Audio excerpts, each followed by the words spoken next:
لوگ نماز اس لیے شروع کرتے ہیں، کہتے ہیں میں 5 نمازیں بھی پڑھتا ہوں، میں صدقات بھی کرتا ہوں، کام میرا پھر نہیں چلتا۔ تو میں کہتا ہوں تمہیں پتہ ہی نہیں، نمازی کے لیے تو آزمائش ہے، جتنا جتنا ایمان کامل اتنی اتنی آزمائش بھی زیادہ۔ اور یہ میں اپنے پاس سے نہیں کہہ رہا، حضرت ابو سعید خدری رضی اللہ تعالیٰ عنہ فرماتے ہیں میں نبی پاک علیہ الصلوۃ والسلام کی خدمت میں حاضر ہوا اور حضور کے دست مبارک کو چومنے کے لیے میں نے اپنے ہاتھ جب آگے کیے تو تپش تھی، تیز بخار تھا نبی پاک کو۔ تو حضرت ابو سعید خدری رضی اللہ تعالیٰ عنہ ارشاد فرماتے ہیں کہ میں نے، یہ سنن ابن ماجہ میں موجود ہے، فرماتے میں نے عرض کیا یا رسول اللہ صلی اللہ علیہ وسلم اتنا تیز بخار؟ حضور فرمانے لگے ہم پر جو آزمائشیں آتی ہیں نا انبیاء پر، وہ عام لوگوں سے دگنا آتی ہیں۔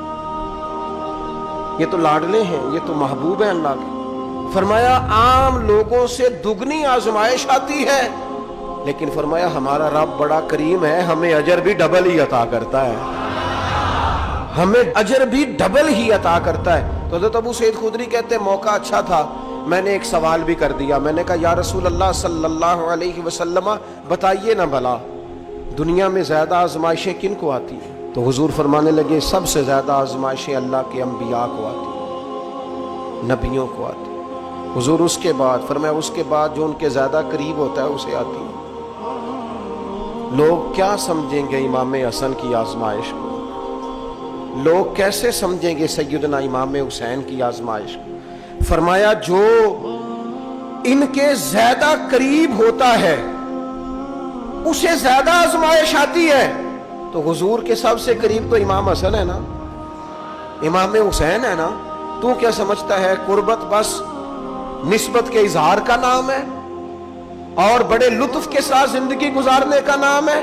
تو نبی پاک علیہ الصلوۃ والسلام نے فرمایا بات بڑی مزے کی ہے، فرمایا پھر اللہ کے بعض بندے تو ایسے ہوتے ہیں جنہیں اللہ فقر میں مبتلا کر دیتا ہے، فرمایا ان کے پاس صرف ایک چادر رہ جاتی ہے، اتنا فقر ان کے پاس آتا ہے، لیکن جو حدیث کے آخری لفظ ہے نا وہ وجد والے ہیں، وہ وجد والے ہیں، وہ سرور والے ہیں۔ ہمارا یہ مزاج ہوتا ہے کہ میٹھا میٹھا کھا جاؤ اور ذرا کڑوا آ جائے تو سویرے بھی رو شام بھی رو، حال ہی کوئی نہیں، غریبی بڑی، پریشانی بڑی، حضرت صاحب گھر سے بیماری جاتی نہیں، اور جناب کیا بتائیں بعض لوگ تو ایسے ہیں جن کی بات سن کے لگتا ہے زندگی میں کبھی سوئے ہی نہیں، اتنے بڑے بڑے دکھ سناتے ہیں۔